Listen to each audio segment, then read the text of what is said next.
sampai kursi-kursi itu terbang. Dan Cilacap di saat itu mati lampu. Bukan hanya Nusa Kambangan, tapi Cilacapnya mati lampu. Oke. Oh, jadi agak jauh tuh antara lokasi eksekusi dengan keluarga? Jauh. Nggak bisa ngelihat pasti Nggak bisa ngeliat, itu lumayan jauh banget lah. Jadi memang kerinduan akan Tuhan itu dari sosok Freddy Budiman sesungguhnya udah ada dari awal. Tapi dia sempat belok dulu. Iya. Ya, sejak tahun 2013, Papa tuh tidak pernah lagi memakai narkoba, mengedarkan narkoba. Papa itu punya anak 4, 3 ini nggak ada yang tahu Papa tuh seorang bandar narkoba.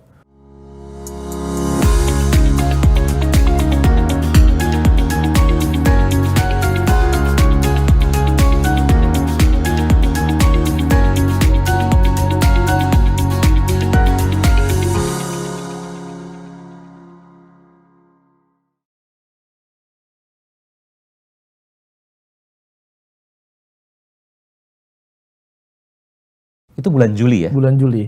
Harusnya musim kemarau ya? Iya, mungkin ya. Pokoknya tiba-tiba hujan ya, hujan. Dan sebelumnya nggak pernah hujan kan? Nggak pernah hujan, Nusa Kambangan tuh nggak pernah hujan, tiba-tiba hujan, tenda. Nah, ini kan ruangan. Ini ada tenda buat ruang tunggu itu. Tendanya tuh terbang. Saking kencang Separah itu tenda tuh terbang, makanya yang di itu luar sebelum tuh, eksekusi ya? sebelum kalau aku berpendapat sih kayaknya aku sih nganggapnya kayaknya itu pertanda Papa tuh udah nggak ada. Karena setelah badai berlangsung baru keluarga dikabarin Papa udah nggak ada ya gitu. Aku jadi mikirnya ya mungkin aku mikirnya kayak gitu. Tapi kalau yang kayak bau wangi dan lain-lain aku sih nggak ngerasain gitu. Sampai kursi-kursi itu terbang dan Cilacap di saat itu mati lampu. Bukan hanya Nusa Kambangan tapi Cilacapnya mati lampu. Yang hal yang jarang terjadi atau nggak pernah terjadi sebelumnya, mungkin sempat nanya nggak tahu sih, tapi pada saat itu sih malam-malam tiba-tiba dek mati lampu, badai, udah terbang-terbangan tenda, kursi-kursi plastik itu udah terbang-terbang. Akhirnya disuruh masuk ke dalam ruangan, baru tuh dikabarin Papa udah nggak ada. Papa udah nggak ada. Gitu. Berapa lama hujan badainya itu? Bentar banget, nggak kayak 15 menit juga kayak nggak nyampe deh mas. Oke, 10 menitan lah ya. Sekitaran segituan, mungkin kayak sekitar 15. Pokoknya cepet, pas masuk tuh udah reda gitu. Tapi pas keluar udah berantakan aja. Karena angin kencang. Akhirnya tenda-tenda dipinggirin, nunggu sekitar 2 jam lebih baru jenazah Papa datang. Oke. Oh, jadi agak jauh tuh antara lokasi eksekusi dengan keluarga? Jauh. Nggak bisa ngelihat pasti Nggak bisa ngeliat, itu lumayan jauh banget lah. Harus naik mobil itu. Harus naik mobil. Mungkin kalau 1 kilo ada? Lebih? Sekitar mungkin 5 menitan lah kayaknya. 5 menit naik mobil? Sekitar segitu. Dengan jalan aspal? Lama sih kalau jalan kayaknya itu. Enggak, dengan jalanan aspal maksudnya? Saya mau perkirakan ini waktunya nih Kalau maksudnya, jalan jaraknya. kayaknya sekitar bisa 15 menit lebih kayaknya mas. Naik mobil? Karena tengah hutan kan, itu di hutan banget, lewat hutan. Oh, tanah jalannya ya? 15 menit, ya lebih dari 1 kilo dong berarti. Iya, mungkin sekitar lebih.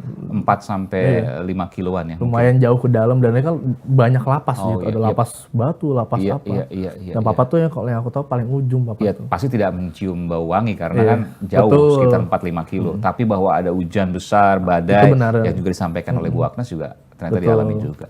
Setelah itu kemudian menjemput dan lain sebagainya. Jenazah Papa datang, aku dikasih juga 1 mobil buat keluarga dari kejaksaan, tapi kalau aku pribadi waktu itu lebih memilih naik ambulans bareng jenazah Papa. Jadi aku naik ambulans, ada keluarga tetap naik mobil yang dikasih sama kejaksaan. Ada aku naik ambulans langsung ke Surabaya.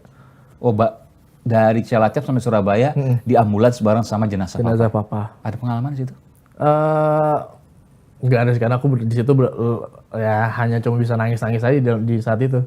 Ngerasa hancur juga kan, mungkin kayak masih nggak ngerasa masa iya sih, maksudnya ini beneran terjadi loh ini, maksudnya beneran kayak sekitar 6 jam yang lalu tuh saya masih ngobrol nih sama Papa, masih ngobrol. Oh, sempat ngobrol ya sebelum eksekusi ya? Iya, masih kan 3 hari tuh benar-benar full ngobrol sama Papa. Oke. Jadi 3 hari dari pokoknya Papa meninggal Jumat, jadi hari Selasa, Rabu, Kamis. Ngobrol terus satu ruangan. Mungkin ya tidur juga bareng, nginep bareng. Jadi di lapas itu aku cuma dikasih waktu maksimal sampai jam 5 sore. Dari pagi, dari jam 10 pagi. Nggak seharian berarti. Nggak seharian. Nah, ngobrol-ngobrol terus sampai akhirnya Papa meninggal. Itu makanya itu momen yang kayak seakan kita baru ketemu orang itu sih baru langsung meninggal di beberapa jam kemudian. Masih ada rasa-rasa shock itu. Cerita apa aja Papa selama 3 hari itu? Kayaknya itu semua hal yang berhubungan dengan aku di masa depan tuh Papa langsung, nggak perlu ditanya, Papa yang udah langsung ceramahin sih. Misalnya? Contoh kayak nanti kalau cari istri yang cari istri yang soleh, ingat yang agama dulu. Gitu, yang jangan mikirin yang aneh-aneh dulu, cari istri yang baik, kayak gitu-gitu sih. Coba nanti setelah ini kamu langsung kuliah, beresin kuliahnya, nanti bisnis ini, gitu-gitu. Jadi memang kerinduan akan Tuhan itu dari sosok Freddy Budiman sesungguhnya udah ada dari awal. Tapi dia sempat belok dulu. Iya. Dan kemudian akhirnya kembali ke jalan yang benar menurut kemudian yang disampaikan. Betul ya keluarga? Betul. Dari tahun 2013 tuh Papa udah tidak menyentuh narkoba. Oh, sejak ditangkap itu? Ya, sejak tahun 2013 Papa tuh tidak pernah lagi memakai narkoba, mengedarkan narkoba. Meskipun ada juga informasi katanya di lapas. Betul. Ikut mengedarkan narkoba. Betul. Nah, Fikri punya bantahan soal itu? Karena aku yakin saat itu. Papa pun pada saat itu Papa yang meyakinkan aku karena Papa tadi malam cerita itu di satu hari itu Papa bilang Papa udah dimimpin Opa. Dimimpiin Opa? Papahnya. Papa kan udah meninggal lebih lama kan Kak Opa tuh. Opa tuh bilang di mimpinya stop Fred, stop Bud. Dia bilang kayak udah stop, berhenti. Dari saat itu Papa tuh udah berhenti. Tapi ya ternyata ya di situ kan ada beberapa sisi cerita yang seakan Papa tuh masih bergerak di bidang itu terus menerus. Nah di situ tuh yang menurut aku kayaknya Papa kayak kok. Dan aku sempat nanya juga akhirnya, Papa masih? Ya Papa bilang sih saat itu enggak. Gitu.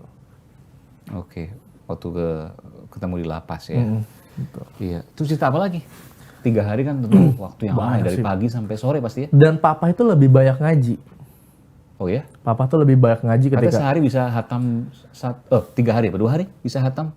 Menjelang ya, eksekusi? kalau sebenarnya kalau itu jujur aku kurang tahu juga sebenarnya untuk kebenarannya. Hatam Tapi Al-Quran ya? Info itu kan sebenarnya info dari dalam lapas kan. Info dari dalam lapas ada satu oknum yang emang cerita kalau Pak Freddy itu begini, setiap hari ngaji seperti ini. Ada salah satu ustadznya yang cerita seperti itu. Cuman kalau dari sudut mata pandang aku emang selalu ngaji, ketemu tuh selalu ngaji sendiri. Karena ya kita akhirnya dengerin aja gitu Papa ngaji. Ntar kalau udah selesai baru ngobrol lagi. Kayak gitu selalu. Ya Papa tuh nitip pesan sih kayak nanti Papa nggak ada tuh Dedek loh yang bakal ngejaga keluarga ini. Karena Fikri anak laki-laki pertama. Gitu. Dan anak-anak yang lain kan tidak ada yang tahu. Dan di budaya Chinese itu laki-laki pertama itu istilahnya pemimpin ya. Iya, selalu seperti itu. Makanya Papa itu punya anak 4, 3 ini nggak ada yang tahu Papa tuh seorang bandar narkoba. Sebelum Papa meninggal tuh nggak ada yang tahu. Gitu. Jadi walaupun di hari terakhir tuh Papa dikasih kesempatan buat nelpon semua anggota keluarganya, ya mereka nggak ada yang sadar kalau itu Papa pamitan karena mau dieksekusi. Hanya cuman ya di teleponnya ya aku pamit ya, kayak anakku yang sehat ya gitu-gitu. Pokoknya harus nurut sama orang tua dan lain-lain kayak gitu. Oke. Nah ini saya mau tanyakan juga ini soal oknum jenderal ya di tahun 2000-an, mungkin 2009 atau 2010 ya, yang kemudian pernah disampaikan oleh Freddy Budiman kepada Haris Azhar sebelum dieksekusi mati, pernah mengantarkan sejumlah narkoba. Ya. Sempat cerita juga ke Fikri. Sebenarnya sih kalau secara Papa tuh nggak pernah membahas tentang dunia narkobanya. Oke. Papa tuh hanya selalu ketemu tuh ya selalu bercerita hubungan seorang ayah dan seorang anak aja, tentang kehidupan seorang ayah dan anak. Tapi memang Papa pernah waktu itu di hari-hari terakhirnya memang akhirnya kita mempertanyakan kan, ini bener nggak? Papa bener nggak sih narkoba gitu? Papa bener nggak narkoba karena kan Bang Haris tuh naikin maksudnya berita-berita itu kan di hari-hari terakhir Papa kan. Betul. Di saat aku lagi sama Papa. Nah akhirnya tante juga nanya kayak gitu, ini bener nggak? Ya pada saat itu sih Papa bilang Papa tuh nggak pernah bohong. Saya tuh nggak pernah bohong, kalau saya tuh lelaki yang memegang komitmen dan kejujuran tuh yang paling penting gitu. Statement Papa sih seperti itu. Itu di hari-hari terakhir. Di hari-hari terakhir. Bahwa apa yang disampaikan ke Haris Azhar betul disampaikan oleh Papa waktu itu, oleh Freddy Budiman. Tapi Fikri nggak nanya lagi, Pak gimana Pak sebenarnya? Iya. Pada saat itu udah nggak mau mikirin hal-hal itu dulu. Biarkan aku serahkan sama Bang Haris lah karena biarkan Bang Haris yang membantu lah pada saat itu. Karena aku belum terfokus ya mempersiapkan diri aku untuk kehilangan Papa seorang ayah. Gitu. Sempat ketemu Bang Haris juga? Setelah akhirnya muncul sih udah pernah. Kenapa kau milih ke Bang Haris waktu itu Papa? Mungkin punya cerita soal ini? Oh kalau awal mulanya aku nggak begitu tahu. Kayaknya sebenarnya kalau yang harusnya sih Bang Haris yang ketemu Papa sih waktu itu. Oke. Bukan atas keinginan Papa. Jadi soal narkoba nggak cerita yang lain? Nggak. Tapi soal kehidupan, bagaimana kemudian keluarga, ia sebagai ayah untuk bertanggung jawab terhadap anak-anaknya ke depan. Betul, itu yang papa concern banget sih di situ.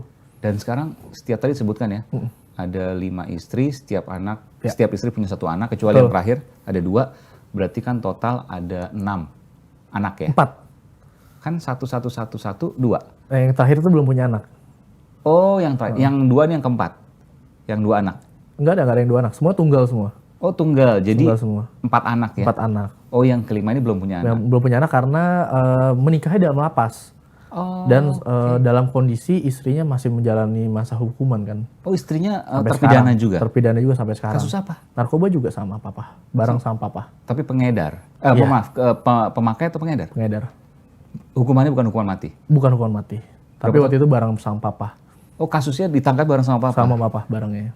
Boleh tahu namanya siapa? Namanya Heni sih, nama panggilannya Heni. Nama panjangnya? Heni Rosyanti. Dan itu belum pernah terungkapkan sebelumnya? Belum pernah terungkapkan. Ini baru pertama kali? Iya. Dan sebenarnya udah ada beberapa yang tahu sih sebenarnya, karena waktu itu media sempat dijadiin sorotan publik juga, karena tertangkapnya bareng istrinya di situ.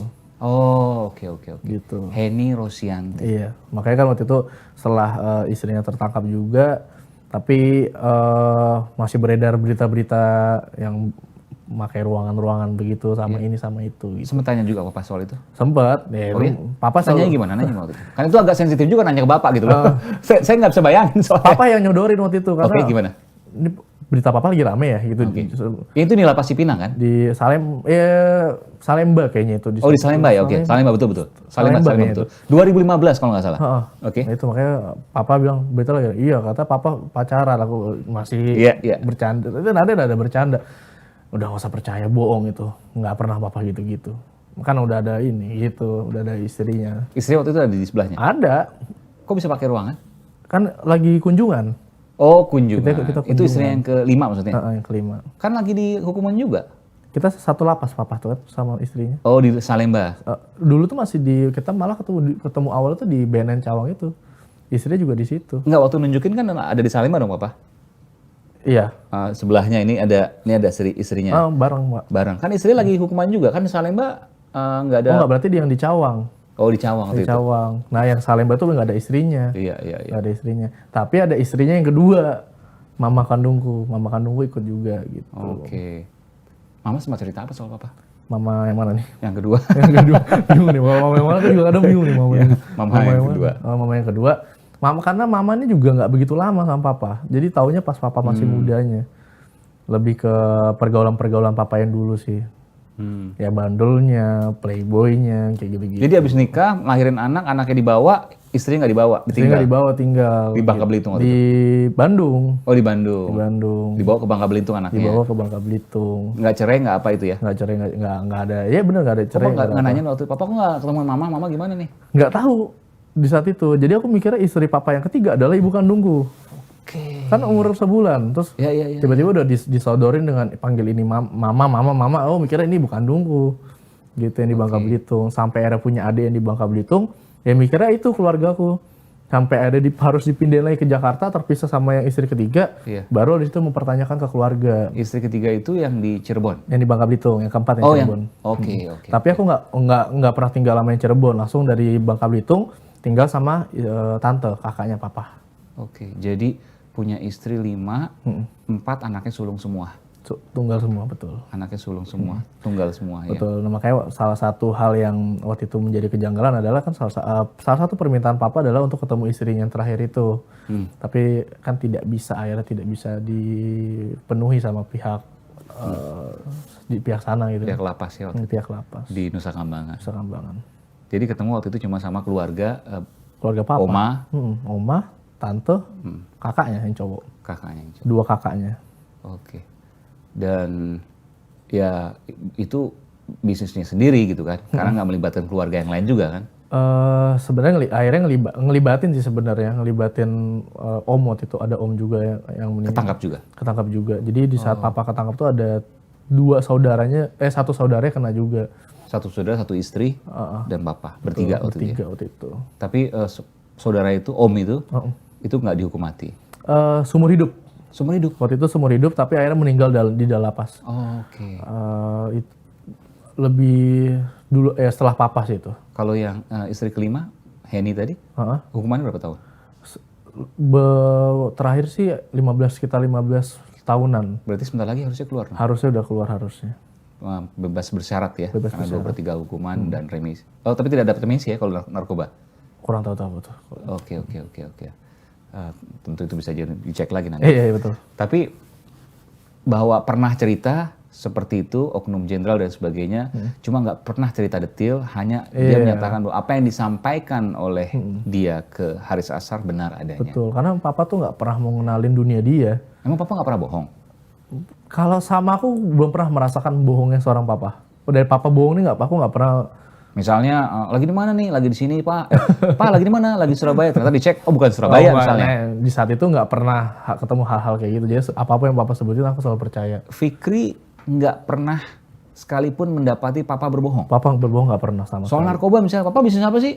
Bisnis ini kok, itu kan berbohong. Nah, di saat itu mungkin lebih ke menutupi kali ya. Oke, kalau jujur, karena aku masih umur berapa? Itu masih umur. Jadi nggak cerita, tahun, tapi tahun. kalau cerita nggak pernah bohong? Iya. Oke, jadi nggak pernah bohong, tapi juga nggak jujur kan? Iya, ya. betul. Kalau beda kan, ketika ditanya, iya, betul ya. Kayak gitu. Ketika ditanya, maka jawabannya selalu jujur. Betul. Tapi kalau nggak ditanya, dia nggak terbuka. Betul, lebih nggak terbuka kali ya. Iya. Karena setelah aku nanya tentang narkoba, dia selalu jawab gitu. Jawabannya?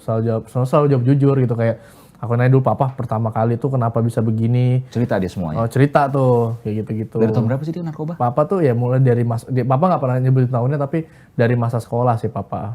Dari masa sekolah tuh papa bandel, SMA. Oke. Udah bandel. Di Surabaya waktu itu ya? Udah make-make, akhirnya papa di lingkungan, terus didorong di Surabaya tuh.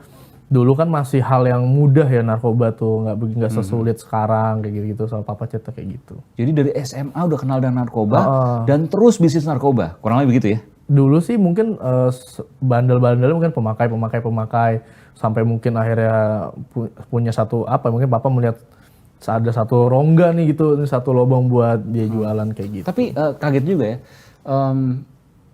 papa bandar narkoba besar loh, ya luar biasa, jutaan pil ekstasi. Tapi ke anaknya selalu bilang jangan lupakan sholat dan selalu sholat 5 waktu. Betul. Meskipun dianya juga yang dilihat ya, beribadah juga, betul ya. Nggak sempat nanya, papa kok ibadah tapi narkoba juga? Nggak pernah nanya itu. Nggak berani juga sih nanya kayak gitu. Karena kan narkoba ngerusak Pak, bukan hanya ngerusak orang banyak nih Pak. Kenapa papa tega begitu misalnya? Kayaknya kalau papa tuh karena menurut aku pribadi sih karena faktor dia sebenarnya nggak mau. Dia nggak mau sebenarnya. Tapi harus dilakukan. Tahu dari mana? Karena melihat dari selalu papa tuh bilang ini bukan mau papa, ini bukan mau papa, ini bukan mau papa. Selalu keluar kalau misalnya kita lagi bahas narkoba. Pokoknya Dede harus ingat ini bukan papa yang mau, tapi keadaan yang mengharuskan papa kayak Kenapa? gitu. Kan ada bisnis optik, ada toko HP, bahkan di beberapa kota nggak bisa. Mungkin ada tuntutan dari pihak-pihak lain, mungkin ada pihak-pihak lain yang menuntut papa untuk melakukan hal itu, kita nggak. Saya sih nggak tahu mungkin ya. Pihak besar, Anda menduga itu? Pastinya harusnya untuk skala sebesar papa sih mungkin pihak yang lainnya pasti lebih besar sih. Arti papa digunakan sebagai alat untuk menjadi pengedar dari pihak-pihak yang lebih besar lagi. Bisa jadi seperti itu. Saya yakin Anda pasti bisa Anda bisa jawab jujur soal itu, tapi Anda nggak mau terbuka soal itu. Bisa jadi. Papa pernah menyerempet cerita soal itu meskipun tidak secara gamblang. Betul. Sekali lagi, Papa pernah cerita soal itu betul, tapi tidak menggamblang. Lebih ke mungkin mengasih isyarat-isyarat seperti itu. Bahwa ada sosok besar yang berada di balik Papa. Betul. Sehingga Papa harus melakukan itu. Ya. Bukan soal duit pribadi yang dia ingin kumpulkan sendiri. Kita nggak pernah ada masalah tentang keuangan sih. Tanpa narkoba pun bisa hidup? Bisa hidup, karena Dan cukup maksud saya? Sangat cukup. Sangat cukup? Dari sebelum papa bergerak di bidang narkoba, kakek itu udah keluarga yang berada. Punya kapal, beberapa kapal apa? Kapal pengiriman barang. Oke. Dulu karena dan masih ada setelah enggak, setelah aku beranjak dewasa, setelah opa nggak ada sih udah nggak ada. Opa nggak ada tahun berapa tuh? kayaknya sekitar 2010 mungkin sekitar. Artinya setelah, ya kalau kan narkoba dari sebelumnya itu kan? Tapi Opa tuh sempat sakit 5 tahun 7 tahun yang udah nggak pernah beroperasi di kerjaan itu lagi gitu. Ya artinya dari keluarga berada lah gitu. Iya betul. Jadi kalau soal uang ya berlebih semua ya. Makanya dulu kan ada satu isu bahwa Freddy Budiman itu mulai dari copet, gitu tuh udah padahal dari orang kaya gitu ya. Kalau kita berkecukupan lah. Berkecukupan. Terus ya normal aja sebenarnya. Iya. Papa jadi boneka sosok besar, kurang lebih begitu ya. Saya cukup sepakat sih sama statement itu sih. Kalau melihat dari segala. Ya tentu Papa juga mendapatkan keuntungan dari situ pasti. Iya, gitu. Tapi kemana uang itu, kan uang narkoba besar? Papa selalu berbicara tentang uang juga ya di publik, juga tentang uang yang diberikan ke pihak A, ke pihak B. Cuman sejujurnya keluarga itu tidak pernah merasakan duit Papa. Oh ya? Kamu misalnya? Aku sih ngerasa tidak pernah, karena tante punya bisnis garment yang sangat besar di saat itu. Terakhir sampai tahun 2013. Merek terkenal atau apa? Jadi kita supply. Ya mungkin kayak brand-brand besar itu produksi di pabrik itu. Oh, dikontrak oleh brand besar. Dan itu brand-brand luar negeri semua, brand-brand yang. Boleh nggak sebut, nanti kita sensor kok. Oke. Terus mobil, semua. Apanya nih ininya? Merch-nya. Oh, pokoknya kita tuh official yang di seluruh negara tuh kita yang produksi. Oh ya, di Surabaya? Di Jakarta, di Cengkareng. Oh. Oke, ini ada satu fakta, jadi Papa tuh dibilang punya pabrik narkoba di Cengkareng. Itu garment semuanya? Itu bener, itu garment. Memang garment itu waktu itu adalah bangkrut pada akhirnya. Karena waktu itu masalah internal dari pabriknya, yang Papa tuh nggak pernah ikut campur sama sekali. Sempat ada waktu itu malah, tapi nggak tahu ceritanya gimana, tiba-tiba ada narkoba di dalam pabrik itu, gitu. Karena waktu itu aku sempat nonton reka ulang gitu, dia berada di pabrik itu. Olah jadi TKP gitu olah TKP gitu di pabrik itu. Nah pas aku make sure ke tante, memang Papa tuh nggak pernah. Jadi dari keluarga berkecukupan, keluarga yang lain juga berkecukupan, punya pabrik, punya kapal. Iya. Ya kalau secara logika nggak masuk akal sih, gitu, kecuali serakah kan begitu ya. Betul. Kecuali serakah. Tapi bicara soal tadi ada sosok besar, pernah cerita nggak sih Papa tuh sosok besar siapa? Nggak pernah sih Papa nggak pernah banget sih. Malah aku mungkin hanya tahunya dari berita aja, mungkin kayak misalnya kayak sosok yang aku duga-duga sebagai seorang sosok. Kayak mungkin yang di luar negeri yang kayak gitu-gitu kan. Aku lebih tahunya malah lebih banyak dari berita. Maksudnya luar negeri? Orangnya gitu, yang katanya ada di Cina kayak gitu-gitu. Oke, jadi bukan orang Indonesia juga? Mungkin bisa jadi juga kan, bisa jadi. Orang Indonesia juga, orang luar negeri juga, orang luar negeri kerjasama, sosok besar. Iya. Aktornya di lapangan adalah Papa. Betul.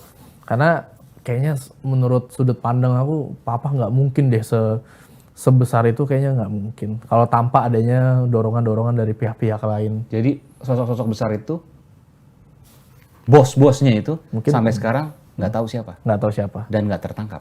Nggak tertangkap. Pastinya nggak tertangkap. Karena yakin soal itu. Maksudnya bahwa Papa ada sosok besar di baliknya. Yakin, dan sosok itu siluman. The Godfather gitu ya. Iya. Dan itu nggak tertangkap sekarang. Nggak tertangkap. Karena kan berita Papa selalu berada di posisi paling atas kan. Di semua berita manapun. Dan Papa pernah menyiratkan informasi bahwa ada sosok besar di belakangnya. Betul. Oke. Ya mungkin bisa ditanyakan juga ke Bang Haris, mungkin ada yang disampaikan mungkin. Iya, dan itu bukan hanya satu negara, bisa lintas negara juga. Betul, karena Papa kan juga lintas negara juga kan, Asia. Iya. Oke, ini luar biasa sih. Pelajaran apa yang bisa disampaikan dari seorang Freddy Budiman, ayahanda ya. Bagaimanapun juga saya selalu menyebutkan, mungkin orang awalnya baik, lalu pernah terjerumus ke kubangan yang paling kotor sekalipun. Tapi yang dilihat adalah akhir dari sebuah kehidupan seorang manusia. Dan yang kita tahu, kehidupan seorang Freddy Budiman di masa akhirnya, meskipun harus menjalani proses eksekusi mati, tapi hal yang luar biasa ia dapatkan. Yakni, ya harus saya katakan, konon ya, tentu harus dicek lagi saya ke Anda, taubat dan kemudian ia menyesali perbuatannya. Betul seperti itu? Iya, betul banget. Apa yang bisa disampaikan terkait sosok Papa soal ini? Mungkin dari sosok Papa tuh banyak ngasih pelajaran buat diri aku juga sih. Dan aku selalu beranggapan eksekusi mati ini adalah salah satu hal positif juga di hidup aku. Hal positif Hal positif mati. menurut aku ada juga karena mungkin diri aku tuh mungkin dulu berbeda sebelum ada eksekusi. Menjadi anak bocah yang lebih manja terus nggak bisa bergerak sendiri. Tapi setelah adanya kejadian eksekusi mati ini, papa banyak banget ngajarin aku satu hal, yaitu ya jadi lelaki itu harus berani bertanggung jawab atas apa yang dilakukan. Terus papa juga selalu ngasih pesan, bagaimanapun jadi laki-laki itu tidak boleh menangis, harus benar-benar apapun yang kamu lakukan berani bertanggung jawab dan jangan pernah nangis. Jangan pernah nangis. Padahal laki-laki boleh loh nangis. Ya mungkin boleh, tapi nggak tahu papa selalu mendidiknya kayak gitu, nggak boleh nangis. Jadi nggak pernah nangis sekarang? Setelah kejadian itu nangis terakhir aku tuh. Hanya satu kali itu aja? Hanya satu kali itu setelah papa. Karena pada saat itu kan aku nangis kan.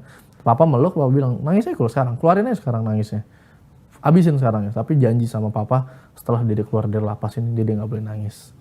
Itu jadi ya mungkin aku jadi sekarang bisa berjuang, akhirnya bisa berjuang terus sampai di tahap ini ya aku ngerasa ya tanpa ada dorongan hal itu mungkin aku nggak bisa sampai di titik ini kayak gitu.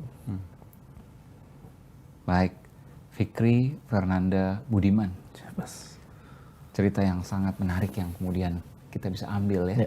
Dan masih banyak ternyata teka-teki yang dimiliki oleh ayahanda yang kita tidak tahu kebenarannya, meskipun secara tersirat dan tersurat disampaikan oleh anaknya. Terima kasih sekali lagi. Semoga ini menjadi pelajaran yang luar biasa bagi kita semua. Jauhi narkoba. Tentu itu hal yang pasti. Betul sekali. Karena tidak ada orang yang sehat karena narkoba dan tidak ada orang yang beruntung karena narkoba. Betul. Kenapa tidak beruntung? Mungkin secara materi mungkin dia bisa beruntung karena dapat uang. Tapi dia nggak tahu. Anaknya bisa kena. Betul. Keluarganya bisa kena. Bahkan negerinya bisa hancur karena ulahnya. Betul. Dan untuk sosok Freddy Budiman, dan untuk sosok Freddy Budiman tentu punya cerita yang luar biasa dari apa yang kemudian disampaikan hari ini. Ada banyak hal yang kita bisa pelajari, baik dari sisi negatif yang kemudian kita harus jauhi, maupun dari sisi positif yang kita bisa ambil hikmah di baliknya. Terima kasih. Siap, Mas. Dedek Fikri Fernanda Budiman, terima kasih, putra pertama. Kedua. Putra pertama tuh. Betul, putra pertama ya. Ya. Tentu istri dari istri kedua, tapi putra pertama, laki-laki pertama dari seorang Freddy Budiman. Siap. Sehat selalu dan sukses. Terima kasih, Mas. Saudara, itulah episode Aiman Wicaksono bersama Fikri Fernanda Budiman. Saya Aiman Wicaksono dan segenap tim yang bertugas pamit undur diri. Sampai jumpa di episode berikutnya. Salam.